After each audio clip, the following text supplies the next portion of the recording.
అత్తయ్య గారు ఏం చేస్తున్నారు? సొరకాయ వడ చేస్తుంది. ఎట్ట చేయాలి చెప్పరా? ఏమున్నదమ్మా, బియ్యం పిండి మన మందిపిండి మీద సొరకాయ గీరి కొంచెం బియ్యం పిండి, ఉప్పు, కారం, నువ్వులు, కొంచెం కరివేపాకు, కొత్తిమీర ఉంటే వేసుకొని మంచిగా కలిపి నూకుడు పెట్టి అది వేసుకోవటం, ముద్దలు వేసి కొంచెం చేతి నూనె రాసుకొని కవర్ మీద ముద్దలు వేసుకొని వేసుకుంటాం. ఎంత మందంగా ఉండాలి? ఇది ఇది ఇదేంటి ఇలా వేయించాలా? అయిపోయిన వాడ ఒకటి చూపించరా? వేగిన వాడ.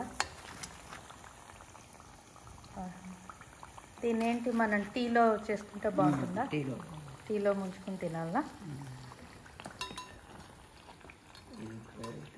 Thank you. పెడుతున్నారా సొరకాయ వడ? పెడుతున్నా.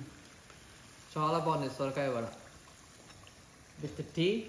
It's fantastic. ముఖ్యంగా వర్షం పడుతుంటే సొరకాయ వడ టీ అమ్మ చేస్తుంటే ఇక్కడ కూర్చొని తింటుంటే సుఖం. చిన్నప్పుడు దామెద గ్రామం అది. అప్పుడు కూరగాయలు మా ఎండాకాలం దొరకకుంటే ఈ వానాకాలంలో సంక్రాంతి దొరికితే సొరకాయలు మంజులు పెట్టి మీద గీరి కొంచెం ఉప్పు పసుపు రాసి ఆరబోసుకునేవాళ్ళం ఎండకి.